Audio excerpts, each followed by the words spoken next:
The Things We All Carry is a podcast about first responders and their stories surrounding trauma on the job.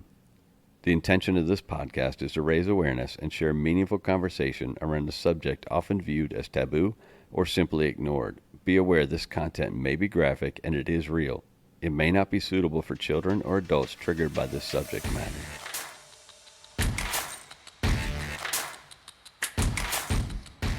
Welcome to episode 62 of The Things We All Carry.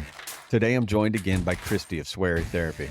This is her third episode, and she's becoming somewhat of a regular on the show. Her previous episodes are numbers 15 and 30.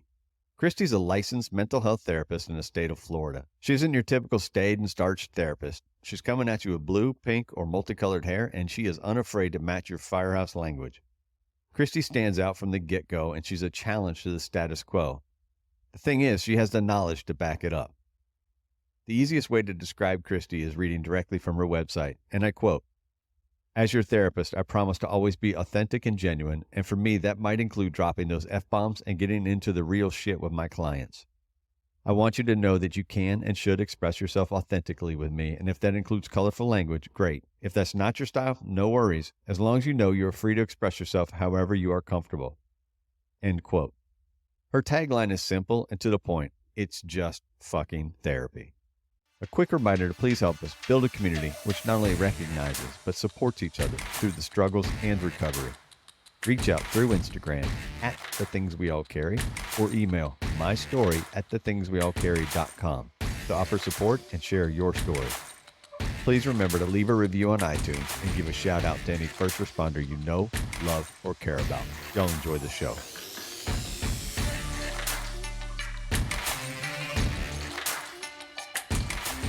Good Saturday morning. This is a third episode with Kristie from Sweary Therapy, and it's been a while. It's been a long while, actually, and I kind of regret that it's been as long as it is. So what I want to do is I want to let her kind of reintroduce herself. Maybe some of you haven't listened to episodes 1 and 2 with her, and give some of her background and kind of why she's adept at dealing with some of the issues that we go through as first responders and you know, kind of victims of. I don't hate the word victims, but experiences of trauma and PTS. So I'll let you take the mic and kind of go with it for right now, and then we'll get into kind of talking about what we wanted to finish from our list we created. So how are you this morning? I'm good. Thanks for having me back. This is a lot of fun. I enjoyed our first 2 conversations, so I'm looking forward to today. So like you said, I'm a Sweary therapist. So my private practice is Sweary Therapy. And my name's Kristie, and I'm a licensed mental health counselor. I work with individuals of all different backgrounds to help them, grow emotionally, deepen their self-awareness, learn to have that self-love and all that pokey stuff and live more grounded in the present moment. And my biggest thing is helping people do that authentically. So, that's kind of what Sweary Therapy is sort of born out of, that drive and that need and that desire for that authentic connection. I don't know about you, but I know in my past, like going to a therapist and sitting in an office and dressed in business casual and feeling like I couldn't talk the way that I wanted to talk and kind of express myself the way that was comfortable for me really drove me to try to create that space as a therapist for myself. So, I'm showing up with blue and green and purple hair. I've got tattoos. I say fuck a lot. I swear. I have a dark sense of humor, and it allows my particular batch clientele, the kinds of folks that like to express themselves in those ways, to feel more comfortable and to feel like they can actually talk about the things the way that they experience them rather than trying to censor that, so we can create a more genuine connection. Because at the end of the day, the most important thing in the therapy room really is that connection between you and your therapist, that therapeutic alliance. I work from a mindfulness-based perspective, so I help people really get to know what's going on internally. And I'm trauma informed, I'm EMDR trained. So I understand how trauma affects the body and the brain and our behavior and how it stays with us. The body keeps score and all that good stuff. And trying to help people just become aware of how that is happening in their body and then try to make sense of it so that they can move from a place of reacting to their life to a place where they can be aware of what's going on and choose responses so that they can live a life that's more in alignment with who they feel that they are and their values. Is that cover everything? I can give more background if you want, but that's who I am. Well, yeah, let's talk about that. Let's talk about your background a little bit, because you did share on I think the first episode. You kind of shared what your own experience with trauma was, and we don't have to get into it too deeply, but maybe you want to mention it. Just that you're coming from a spot of experience. Sure. And, I think that that's really important to a lot of people to know that their therapist is a real person and goes through stuff too. The little caveat is like, I don't have to go through everything someone else has gone through to be able to understand because I come from a client centered perspective. So I'm always going to think that my clients are the expert in them and whatever they tell me is what they're really going through. So my own personal experiences, we all have our childhood shit, right? So like everyone's coming with some baggage from growing up. Um, but more recently, my youngest sister, she was actually for probably a good 10, 15 years, she was a drug addict. So she struggled with addiction and substance abuse. And there was all sorts of messed up stuff that really went along with that. And then in beginning of 2020, prior to the whole COVID thing, she actually had moved into a place because she'd gotten in trouble with drugs and all this other stuff. She couldn't rent like a traditional apartment. So she had to rent from, a less traditional place. Ended up having a roommate that had a babysitter who ended up murdering my sister. So there was that whole drama and trauma about dealing with her going missing and then having to deal with all of that. And the court case hasn't even started yet. It's been years. So, realizing and going through my own experience of that kind of loss, um, really refined and refocused my kind of perspective and the way that I work with trauma and my clients going forward. I feel like I was pretty well informed going into my own experience, which probably helped me not go off the rails. If I hadn't have been a counselor already, I think that I probably would not have handled it as well as I did, if that makes a lot of sense. So I think kind of growing up with my sister and watching her go through everything that she went through really kind of put me on the path towards kind of understanding trauma and addiction and mental health struggles. And then going through this stuff these last few years has really kind of solidified, like, I'm doing the right work. This is where I'm supposed to be. This all makes more sense. And now that I have that understanding, I feel like I'm a more well-rounded therapist, if that makes sense. No, it definitely makes sense. It gives you a perspective that some therapists, and not all, of course, but some therapists just don't have. Yeah. Hmm. So Yeah. let's talk a little bit about the mindfulness piece of your practice. Mhm. Yeah. How do you use that, and how do your clients use it? So, like, my whole understanding of mindfulness is that the more you can be mindful, it's like the M word in my house, I swear. My kid is like, if you say mindfulness one more time, um, if you can be more mindful, which what I mean by that is being kind of grounded in that present moment, aware of what's going on internally, then we can, for lack of a better term, make better decisions. We can choose how we want to behave in a situation that is in alignment with our values and who we truly believe and are capable of being. Right. And so a lot of people think when they're practicing mindfulness or they're meditating, they have to clear their mind. And that's just bullshit, right? Like nobody can make their brain stop thinking. You can't make your body stop feeling. It just doesn't work that way. What mindfulness practices do is allow you to become aware of what's there so that you can make choices rather than kind of being subject to the whims of your nervous system. If that, hopefully that makes sense. And so it's not about changing specifically what's going on in your brain and your body and your heart, but more about learning, building the muscle of attentional control, if that makes sense. Like I can choose where I'm going to put my attention and what I'm going to um, give credit to and what I'm going to say, you know what, not today. I'm not following that anxiety spiral down into, that pit of despair. It's not the same as ignoring either. I'm not giving that as much weight. I like to use the analogy with my clients that like when we're practicing mindfulness, it's like being in the train station. While I'm focusing on my activity of focus, let's say I'm doing a breathing, I'm focusing on my breathing, I'm focusing on body scan, or I'm staring at a candle, whatever it is. That's like me being in the train station. And all the thoughts and all the feelings and all the bodily sensations that are going on are like trains running through that train station. I might find myself on a train, like a train of thought, right? So I get stuck on this train and I'm like, I didn't mean to get on this train. I'm going to redirect back to the train station and I can mentally teleport back to the train station. And I might find myself doing that back and forth and back and forth and back and forth. I can acknowledge all of those trains. And as soon as I realize I've gotten on one, I'm coming back to the station. My husband also teaches meditation. He would call that doing one rep of meditation, one out and one back. You're building that mindfulness muscle.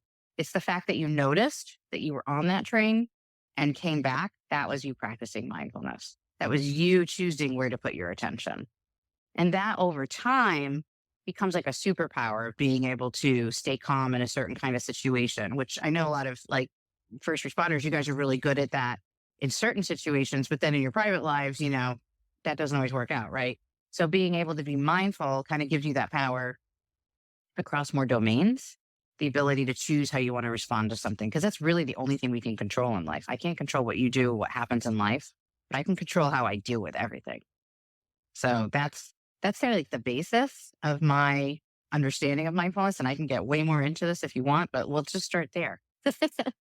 So I love the train station analogy because it gives you such a visual of, all right, I started out on a track, but this track's not taking Yeah. me where I want to go. So Right. you turn and get the fuck back. Yeah, basically, I tell my clients, okay, so in this train station, in this universe, we have the magical ability of teleportation. So you just teleport back to the train station. That's fine.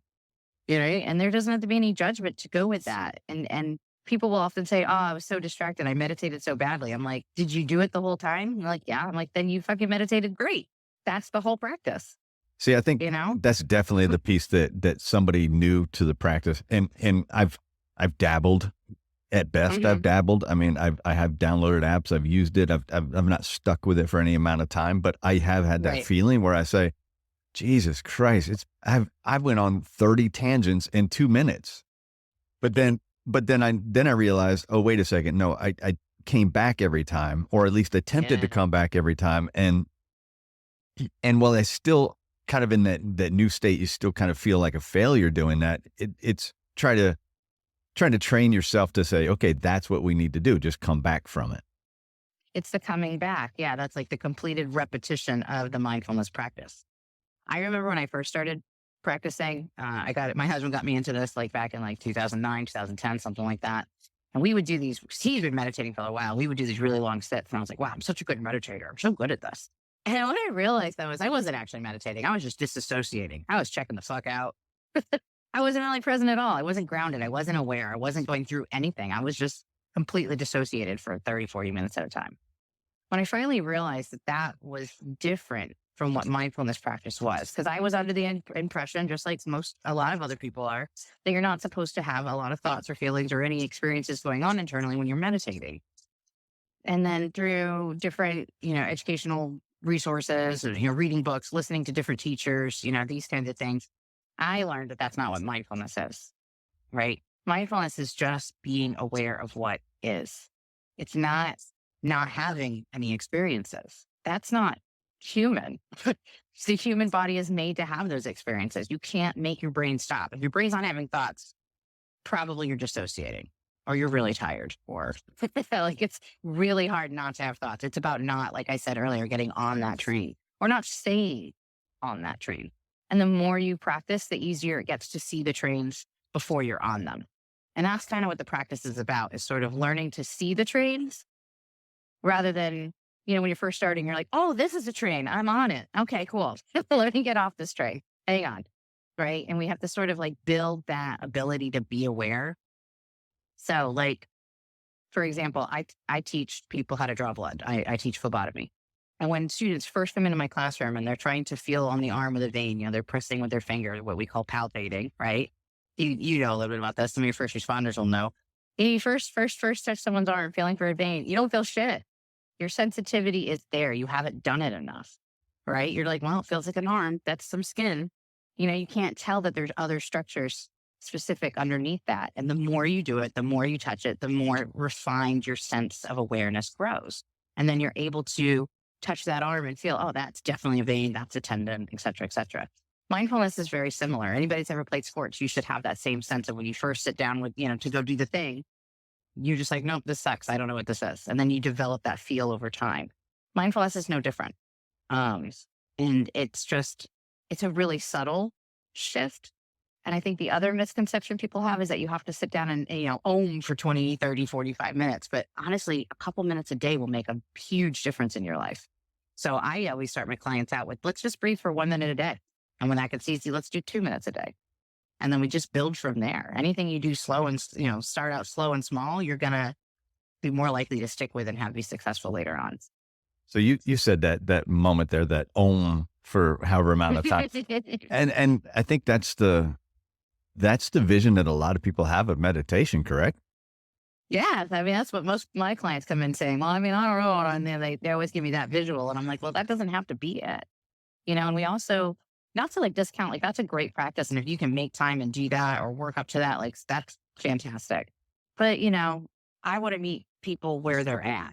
And a lot of people, they're not there. They're not there right now, and they're not going to be there for a while. So it's I'd rather everybody start getting some benefits than have no benefits of mindfulness. So we can do it for 1 minute. We can also do mindful activities, like mindful everyday things, like when you're taking a shower, you can do so mindfully instead of when you're taking a shower, ruminating about your whole day that you just had or planning for tomorrow or running through that grocery list or whatever it is you're doing when you're taking a shower. Instead of being present and grounded in that shower, you can turn that shower to a mindful activity. You can be really, really present in your body. What does it feel like to have the water hit in your body, right? What does it feel like to have the soap on your skin? What does it smell like in the shower? What is the quality of the air as you're breathing it in, as it gets more and more humid in the shower, right? And just being really, really present in all of the experiences. You can turn a shower into a mindful activity, or brushing your teeth or washing the dishes or a walk, or there's a lot of different ways that you can practice mindfulness without, sitting on a cushion, putting your fingers in a silly position and saying, "Om," right? Yeah. And so I don't think a lot of people know that though. right. No, I don't think they do. And I suppose that, not suppose. So the goal here is to get it to the point where you're going through everyday life and you don't consciously pick up the fact that you're going down a track. Is that the goal? Yeah. Or am I mistaken? I mean, basically it's about choosing. If I want to get on the stream, I can get on the stream, but it's about being able to make a choice about it. I look at mindfulness as bringing you a whole menu of choices that you maybe didn't realize you had before. If that Yeah, analogy that works. makes sense. And to take it back to a train station, I guess it's the destinations. You would have new destinations. Sure. Yeah. Or, are you even meaning to go anywhere? Right. So instead of a Right. vacation, a staycation. Let's get corny. Why not? Sure. Yeah. Why not? Let's go down that path. Because how many times do you find yourself, all of a sudden you're like, I don't know where this feeling came from. When people tell me they went from 0 to 100, all of a sudden I go from being fine and then I'm screaming at my wife. Well, I'm here to tell you that didn't come out of nowhere. There was absolutely all sorts of signs. You didn't go from 0 to 10. You went from 0 to 1 and 1 to 2 and 2 to 3. And you worked your way up that scale until you got to a 10.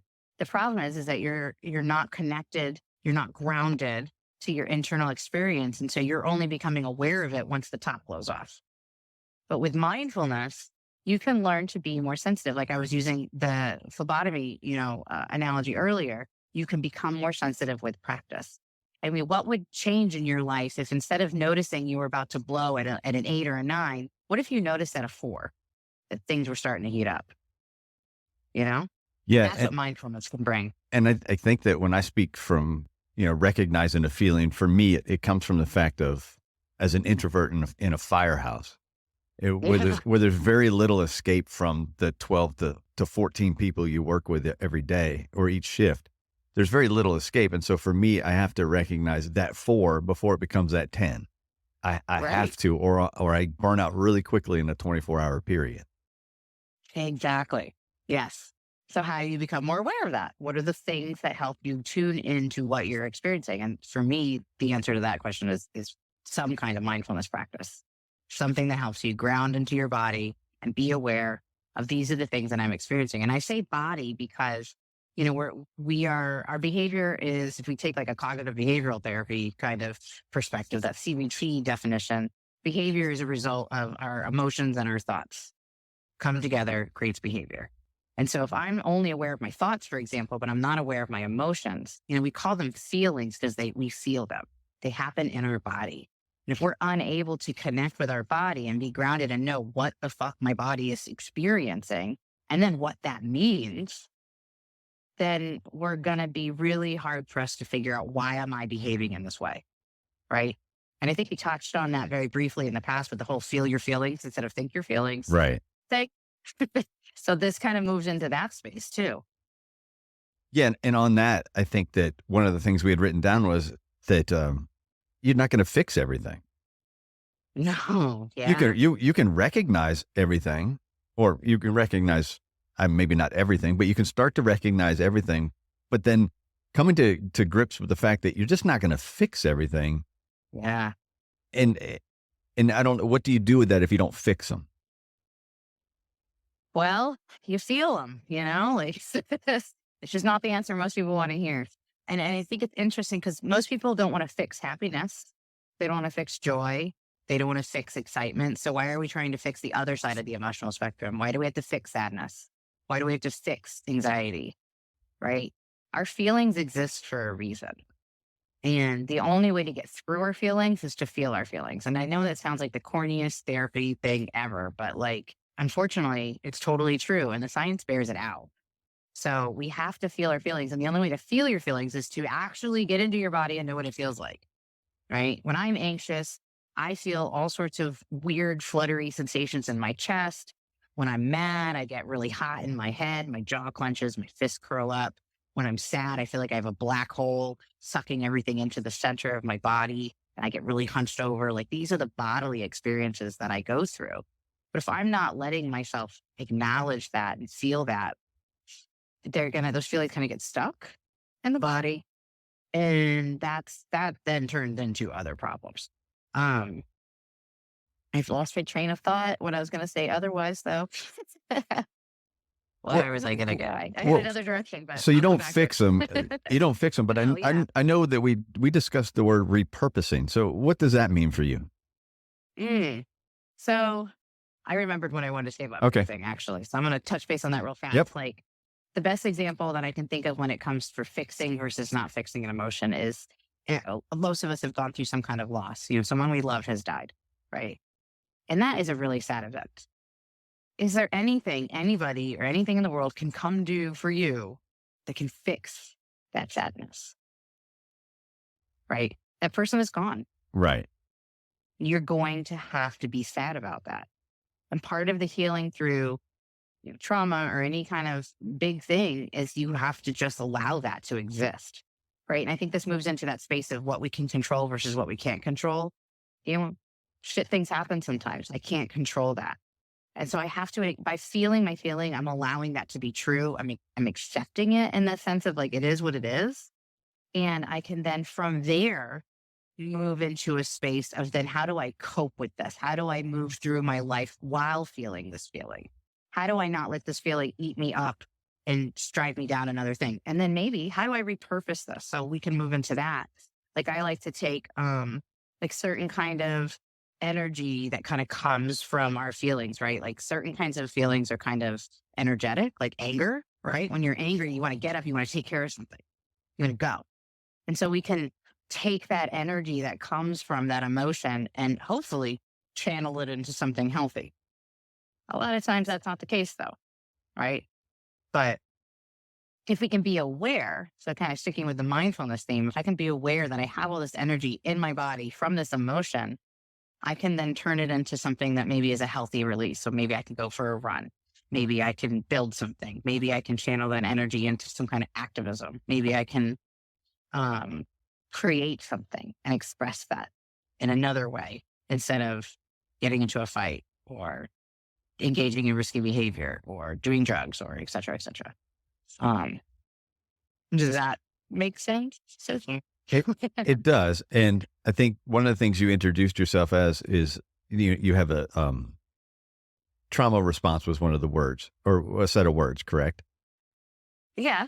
So, and I know that trauma can manifest, or the responses to trauma manifest in many ways in across society, basically.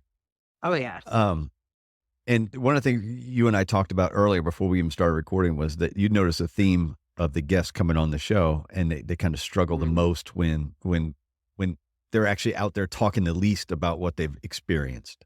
Yeah. So we go on a call that's traumatic and it affects you, and you don't go and you share it with somebody, you don't talk to a therapist, you don't talk to a peer, whatever it is, and you just bottle that up, and then you start to notice that you're going downhill, you're decompensating emotionally. And your Mhm. point is that it is obviously talk about it, get it out, and you won't decompensate it as much, at least. Right. Hopefully not at all. But what are some of these reactions in general to a trauma? Well, so, trauma means a lot of things too, right? So this can be like little things, it can be big things, it can be big events, it also is shit from our childhood that we never really dealt with, stuff that didn't happen. So in general, your You body said stuff has, that didn't happen. yeah. So like if you never received the feeling of safety and security at home, Hmm. if you didn't feel loved, which when you're little, if you don't have that sense of primary caregivers have my best interest in mind and they're here to keep me safe. I- Trauma at its base definition is anything that makes you feel chronically unsafe. And as a kid, you have no way to know that you're not going to die if your parents stop loving you, right? Because how Okay. else are you going to get by in this world, Right. right? So we have this innate, hardwired desire to be loved and accepted and kept safe by our primary caregivers because when we're little itty bitty creatures, we need that for survival. You literally can't get by without them. So if you don't have that or it's chronically questioned, right? Growing up, that can lead to different kinds of trauma responses. So our body responds to feeling unsafe in basically four ways, right? Everyone's heard of fight or flight, but there's fight, flight, freeze, and then people vary what they want to call the other one. I'll just call it fawn because that's the one that I've heard. So fawn is like people pleasing. Like, let me just do whatever I need to do to smooth this whole situation over so I can stay safe and survive. Right. Freeze is like shutdown or dissociation. Check out. I don't need to be physic or mentally present for this terrible thing that's about to happen to me. Um, that's often when like, people can't remember the full event. They were there, they were engaging, but they were like totally checked out mentally. They're not present. And then fight or flight are pretty much more, self-explanatory. If you have a bear chasing you, you're gonna turn around and fight or you're gonna run away. Right. And we're not making conscious choices. So the thing is about the way that your body responds to trauma, and this is a very big oversimplification, but it's sort of like normal everyday functioning. We're using our frontal cortex, that part of your brain that has all the executive functioning, planning, goal setting, decision making. When this happens, I'm going to do blank. That's your prefrontal cortex. When your body senses danger, it's sort of like the control is taken over by your emotional, more like reptilian brain, if you've ever heard it called that way, your primitive brain. And that's like your limbic system, your amygdala. Basically, that part of your brain kicks into high gear and it just takes over. And so you're no longer in thinking and planning and calm mode, you're in survival. And so your body is going to do what it thinks is the best thing to do in a situation. It's happening below the level of conscious decision. So if your body senses that the best thing to do in this situation is to shut down, that's what you're going to do. If it senses fight is the best option, that's what you're going to do. And so what that looks like as we grow older, we get further away or we get further away from our trauma is different kinds of behaviors like people pleasing, getting really defensive, emotionally numbing, being hyper vigilant, dissociating, right? And then that can those, you can probably imagine where you can extrapolate those out to really extreme versions of all those things too, right? So that is a way for your body's trying to protect itself. The problem is these things work for a little while, but then they become maladaptive, right? So if when I was a kid, let's say I have trauma from my childhood, if people pleasing worked really good to keep my mom happy. But when I get to be an adult and I'm in the workplace and I have relationships, people pleasing, I'm just really fucking myself over all over the place, right? But this can also happen with like things that happen to us when we get older. A lot of people, you probably are more familiar with the dissociation, the emotional numbness, and the hypervigilance, right? Emotional numbing, if you drink yourself to bed every night, you're probably numbing your emotions. It's better to shut down that way than to feel my feelings. This feels safe, right? I don't want to feel all that scary big stuff. Being hyper vigilant, kind of on the lookout all the time can make people irritable, right? Constantly on the lookout for that fight. They almost seem like they're picking a fight. So hopefully, or getting defensive, same thing. These are all ways that your body is trying to keep itself safe. And the problem is your brain's goal is just keep you alive. It doesn't really give a fuck if you're happy.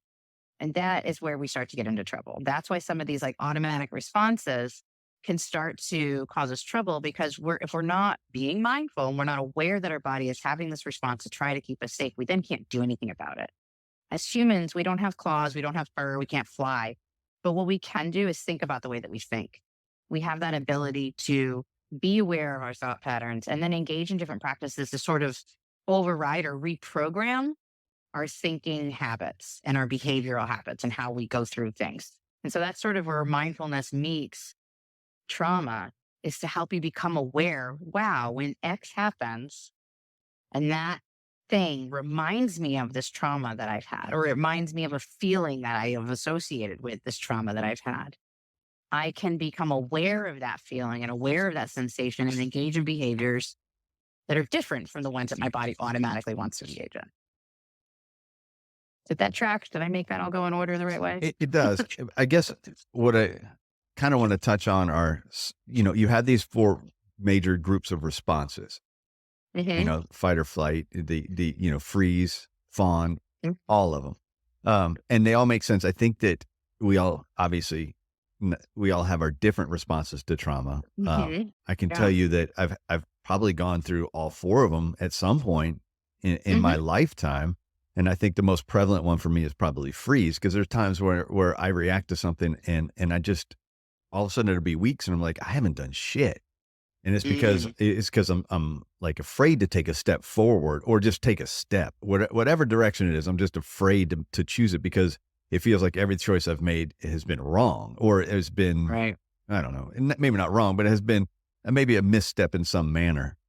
So those all make sense to me. I guess, now do, what kind of behaviors manifest themselves from the responses though? So you might have like anxiety about flashbacks or memories or nightmares, right? So we're feeling really worried all the time. And so then that might lead to avoiding those feelings or avoiding any activity or avoiding anything that might remind you of that experience, either the trauma itself or even going further to avoid feeling any feeling that might remind you of the trauma, which then reminds you of the nightmare and you know what I mean? So it just sort of becomes this really shitty negative feedback loop.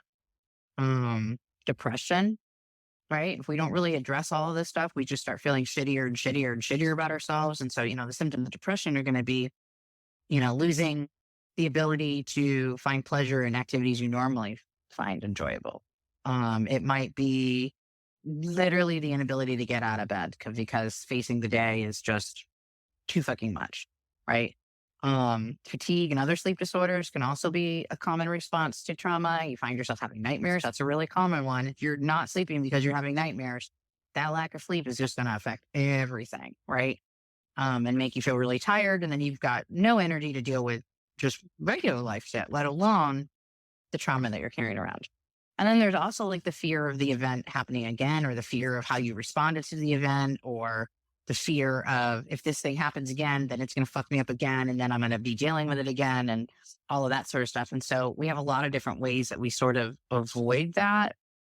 A common one, like to go back to what we mentioned earlier, is the use of like substances to distract or numb those experiences. But also, I want to kind of give the positive side, not really positive, but what feels positive about substances is that they often make us feel good for a minute, right? We're getting that dopamine release, we're getting those happy juices in our brain. And so it can, that's obviously where the shit cycle gets into, where substance use turns into substance problems, right?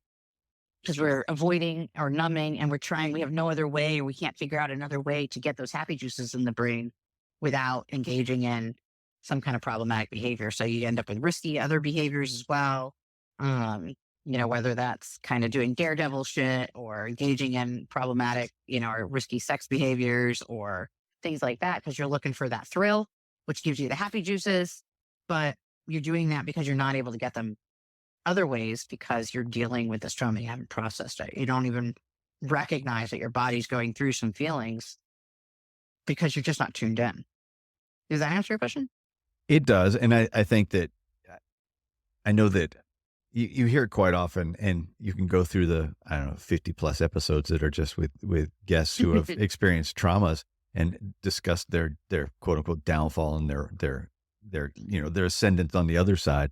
And they'll talk about their behaviors that they engaged in. And it will focus on drunk driving, using illicit drugs, especially in an occupation where you're obviously not supposed to use, illegal Right. substance. We'll put it that way. And I won't get on my soapbox. I'll save that for another day. But, or like you said, risky sexual behavior, that Yeah. affects a lot of people in the first responder community. Yeah.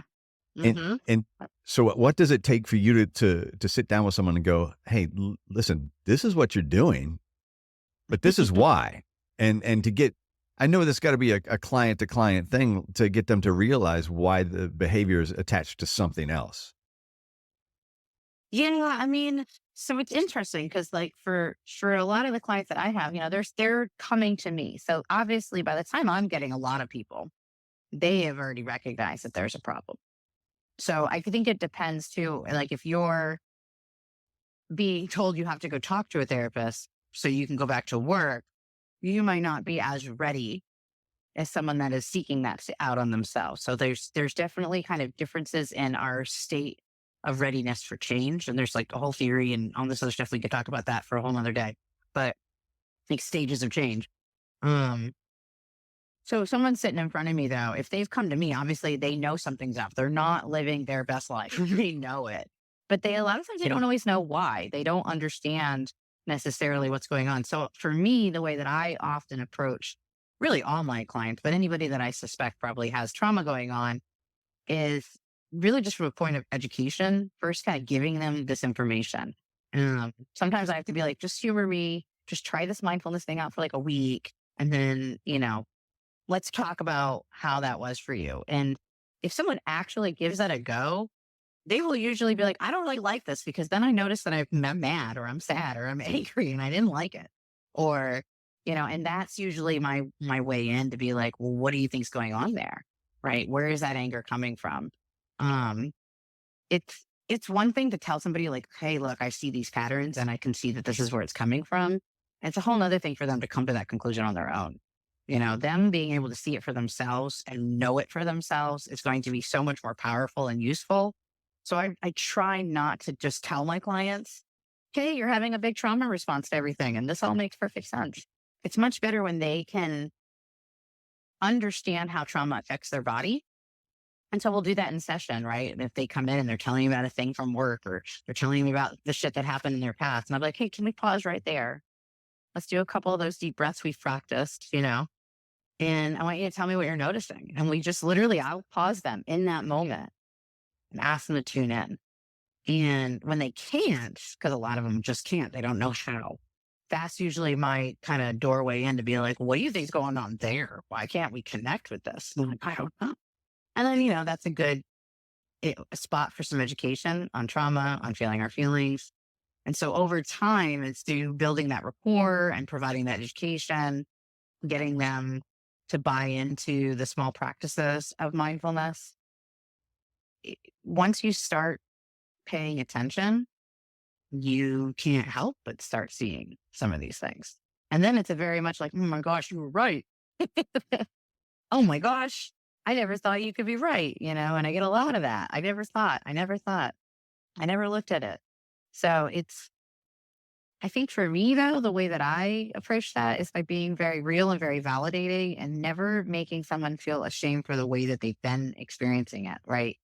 Like, this all makes sense. If anybody else, if I'd been through what you've been through, I think I would feel the same way. If I'd been through what you've been through and I found that drinking helped, I would probably be doing the same exact thing. Right. Like really validating and normalizing like what you're doing has worked and you're, however old you are, it's worked for the last 15 years. Look at this. You survived. Like, let's honor the fact that you figured out a way to get through this. But I'm guessing that the way you're getting through that is kind of exhausting and you'd like a different way to get through that. I was And gonna, that's usually the selling point. yeah, that's what I was gonna hit on is what they've done for the last 15, 20 years, whatever it is, has, air quotes, worked. Right. It's worked to get them to this point, but it hasn't worked. Right. Exactly. Because I mean, I'll speak for myself. What I did for years didn't work, but Right. it masked everything else that was going on in my head or in my heart or whatever you Mhm. want to call it.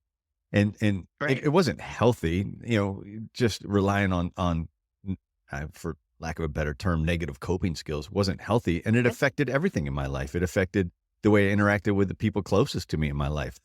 It affected how I reacted and interacted with the world in general. Mhm. It got to a point where it was very negative. And so to say it worked, I get what you're saying, but yeah, Yeah, but it it doesn't doesn't actually work. work. Yeah. Yeah. It it it Right. it protects in a manner, but it's gonna crash. Right. And that's what we would call it. It went from like the first time you do that behavior and it makes you feel better. It's doing what you went to it for. Right. So it works. It's adaptive that first few times. In a sense, it's adaptive. When it starts having all those negative side effects, like what you were just describing, that was what we would call it be a maladaptive coping skill, right? It's no longer working in the sense that it's actually helping in all of the areas of my life. And so that's usually the selling point. It's like, listen, I understand that that is how you've always done things, but what I'm hearing you say is that that's exhausting and that it's affecting this and it's affecting that and it's affecting this. I use a lot of like, correct me if I'm wrong, but what I'm hearing you say is this sucks and you want another way to deal with this stuff. I'm hardly ever wrong by the time I'm making that statement. There's like a bunch of memes on the internet. I'm sure you've seen them too. Like, you're about to get called out and your therapist is like, I might be seeing this wrong, but what what I see is we're wrong. We're not usually wrong. At that point, you've already told us all the stuff that's uncomfortable and not working about the way that you're coping. Hey guys, quick break right here just to check in and thank each of you for listening to the show. Your support has been paramount, and I appreciate all of you. I have one request, though. I need you to share the show with everyone you know. Help me get the word out and spread these stories as far and as wide as we can. While you're at it, please leave a review of the show wherever you happen to listen. Feel free to reach out to me at any time to share your story, to talk, or to pass on suggestions. Let's get on with the rest of the show. No, of course, that's the frustrating part because it's, yeah, you're right again, and I don't know how many times I've told my therapist she's right.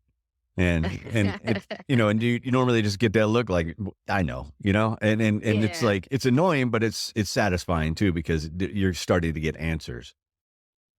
Exactly. And usually by the time, I mean, hopefully by the time someone's saying, correct me if I'm wrong, but what I'm seeing is like, we're not, like I said earlier, I'm not telling you anything you haven't already said. What I'm going to do is I'm going to take all of these things that you said over the last 2 or 3 sessions or over this last hour, and I'm going to give you the paraphrase of that in like 2 or 3 sentences in a way that you can hear it.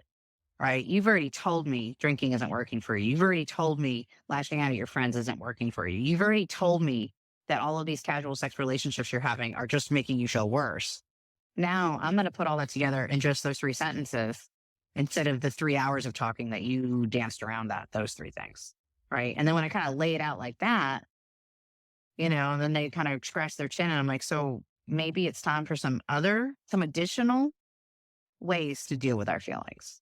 And they're like, yeah, these ways suck. These aren't working for me. I'm like, okay, cool. Let's move forward. Right. And we start looking at those next other ways to cope. But the thing is that in between phase is real uncomfortable. Right. And I'm real honest with my clients. Like it is really, really, really uncomfortable when you move from the kind of coping that you've been doing, which probably involves a lot of numbing, to actually sitting with and feeling your feelings and having to allow those shit things to exist in the world again. That sucks. It's not fun. It's not complicated. So it's not like rocket science, but it's not easy either. It's really, really uncomfortable. And so a lot of times we have to start small and build our tolerance up. You literally have to build a tolerance to distress. And this can be really challenging for folks like in your field, because like y'all deal with a lot of distressing stuff all the time. So you're like, I can tolerate all sorts of shit. It's like, yeah, but how about those feelings? Like we're gonna learn to tolerate those, right? How do we do that in a way that's healthy?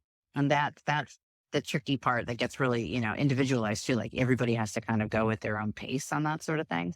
So I love what you said there. The fact that, okay, so sure, we recognize these things. We recognize I don't know, negative feelings or the negative experiences.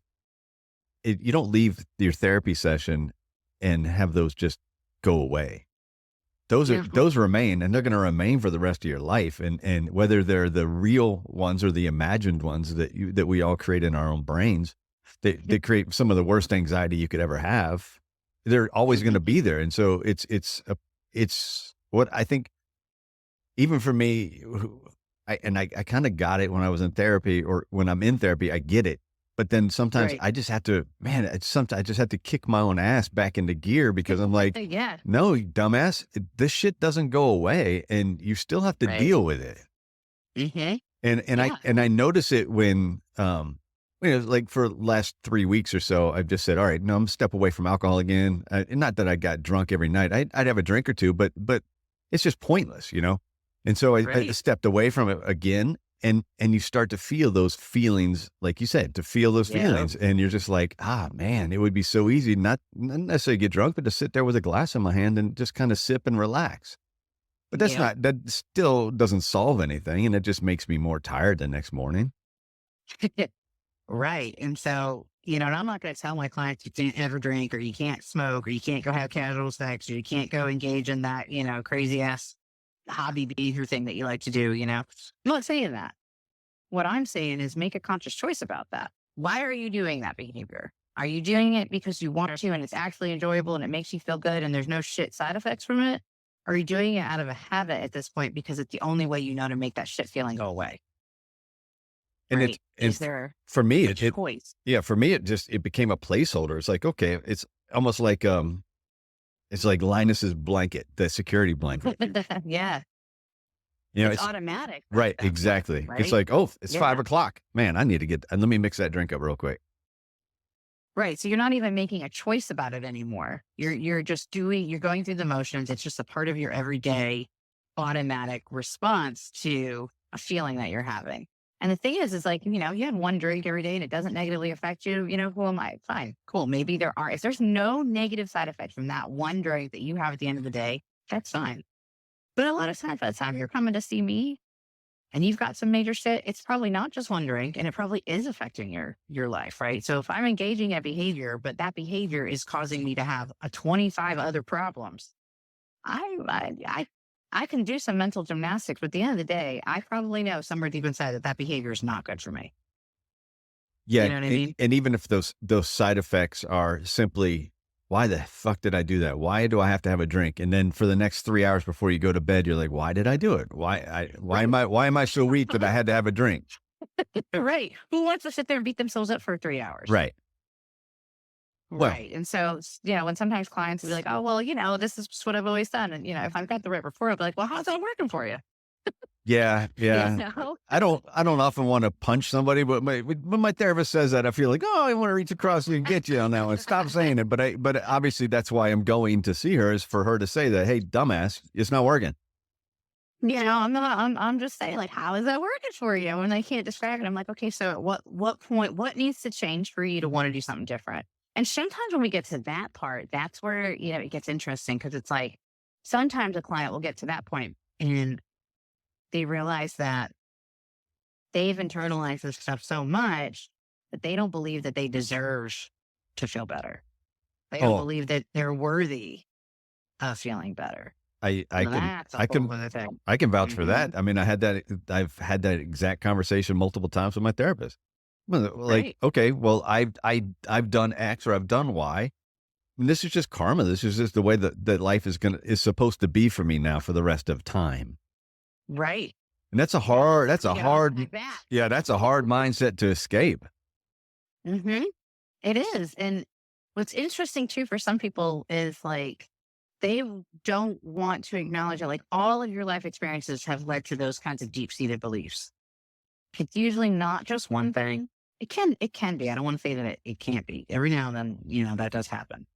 But it's sort of like once something happens, we have a tendency to sort of let all of our beliefs sort of support that negative belief about ourselves. So all of our past experiences, we can sort of reframe in our brain as like more evidence for why we suck.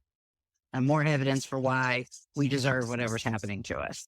And we engage in behaviors that aren't necessarily healthy, which continue to then reinforce that shit feeling about ourselves. And if we're not being really mindful, then we're probably not engaging in good behaviors with other people, which means our relationships might not be as healthy as they could be, which again are then reinforcing. So you can see like this just starts to become a really big mess. Over time, it starts to spread out, kind of like the ripple effect. It just starts touching more and more and more things, which then reinforce that negative belief. I suck. I'm not worthy. Right. And that is a really, really hard one to get to the bottom of. And there's a lot of different ways that we can do that. EMDR therapists will tell you that's always the way. It's one way. I do a lot of parts work with people. I do a lot of like one of my favorite strategies, and I use this one for myself all the time. It's like if I'm feeling a certain kind of way and I've got some sort of story going on in my head with a lot of self judgment, like God, I'm so stupid, or God, I suck so bad, or whatever crap thing I'm telling myself. If I'm practicing my mindfulness and I'm kind of checking in on myself regularly, I'll eventually catch that thought process. And I'm like, whoa, why am I saying this stuff? What I can do to kind of double check, do I really suck or am I being an asshole to myself? Is I'll ask myself, what would I say if this was a client or a student or one of my friends or my kid or something like that? If they had my issue going on and they were saying this exact message to themselves, what would I think? Would I say this to them? And if I wouldn't say it to those four people, why the fuck am I saying it to myself? Right. Right. And I can tell myself it's because I deserve it, but I've made a commitment to treat myself as kindly as I treat everybody else. And while at first that might feel a little weird, if you do it enough, eventually it starts to feel kind of nice. And then we deal with that process, and it's definitely messy. It's messy. This is not a clean, easy, straight path at all. So the funny part is you keep saying things that I hear in almost every session of therapy, and I just have to laugh. I just think that you guys have a checklist of phrases, and you're like, all right, number 6 on the list will fit. And I know it's not the case. It's just that you guys in general have. It's true because it's the same response that we all give to different experiences. Well, hopefully that drives home the message that you're not alone. You are not the only person to feel this way. Yes, your particular situation and circumstances and expression of that are unique. We're all different. We all have an individual approach to kind of dealing with it. But trauma is not only happening to you, and your inability to process it and deal with it in a healthy way. You are not alone. Our culture does not really do feelings and trauma and mental health really well. I don't know if you've noticed that. So most of us are kind of entering into adulthood in our lives pretty ill-equipped to handle this. And as we learn about trauma and as we learn about the way that people behave, there are a lot of common features. So the fact that what I'm saying resonates with what you're hearing your therapist saying probably resonates with what many of your listeners have probably heard from their therapist or have read. Hopefully that will encourage people like your experience. While unique to you, you are not alone. You're not the only person going through this. And we understand a lot about trauma. And there's a path for you. There's a path to healing for you. So before we wrap up, I want to go back to mindfulness and the meditation piece. So yay. Cool. What, without giving away the trade secrets or necessarily, or stealing, we'll put it this way, before we steal your husband's thunder, since this is what he teaches. What is an easy way for my guys and gals that are listening to get into meditation? How would you suggest they start a practice, and what might it look like for somebody that has no idea what they're doing? Great question. So there are a bazillion different ways that you can do mindfulness, right? So I would definitely encourage people to be open to just experimentation, right? Try out a bunch of different kinds of styles. And I would say there are so many free resources. There's paid for resources. You can get different apps. You can Google it. You can go on YouTube, and you can check out a whole bunch of different things. That's like number one. And I would say if you try something, try it for a few days. Notice what feels good, notice what doesn't, and then try something different until you find the one that doesn't feel gross, right?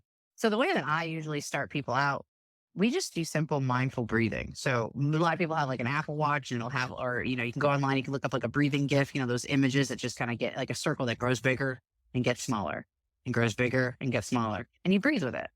And you just notice the sensations of breathing. What does it feel like as the air enters your nostrils? What does it feel like as your lungs expand and your belly expand? What does it feel like as your belly contracts and your chest falls? What does it feel like to sit here and breathe? And every single time you notice that you're thinking about the fact that you're doing this stupid meditation, you come back to breathing and you just try to sink into, what does that feel like? If I had to describe this, what would I describe it? What is that feeling sensation? Right. And then when you get distracted by a feeling, I'm getting anxious or this feels silly. Cool. Just acknowledge that and come back to your breathing. Right. Being really gentle with yourself. Like anytime you notice that you're distracted and coming back, and set a timer and start small. Do it for 1 minute. And when 1 minute is easy, after maybe a week, do 2 minutes. And nobody can tell me they don't got time for 1 minute of fucking breathing. You can do it while you're taking a poop. Come on. You know what I mean? I hope you're breathing while you're doing that. So, right. So there's no reason not to try it for a minute a day. And you can literally do it anytime. I have a lot of clients who are parents. They don't have that free time. And I always joke about doing it, in the bathroom. Most people can find quiet time in the bathroom or the shower. So if that's where you can find your quiet time, do that for a minute and just begin to notice. One of my favorite things is called a mindful check-in. And I try to get, like, once my clients are getting a little familiar with the idea of mindfulness, it's like, okay, why don't we commit to do a mindful check-in 2 or 3 times a day? Let's say before you get up for your lunch break, take 1 minute, tune in, do a couple deep breaths. Just notice what's present in your body. Wow, my shoulders are really tense. I'm feeling a little anxious on my chest. Got a lot of mental chatter going on. Cool. Just checked in. I just checked in. I didn't change anything. I just checked in. And you make that a habit over time. That mental check-in is the basis for your whole mindfulness practice. So that's the biggest thing I would say people can do is just check in. And breathe. And breathe. Breathe is you'll hear it. Breathing exercises are fantastic. Box breathing or timing your intake and outtake. So many, yes. Right. And so there's so much you can do with it. And there's a simple search on, just a simple Google search is going to give you some exercises to work with breathing. Absolutely. And just those breathing exercises will bring some mindfulness anyway. Well, breathing's really great too, because it happens right now, right? You can't breathe into the past or the future. It happens in your body. So it's really grounding in that regard.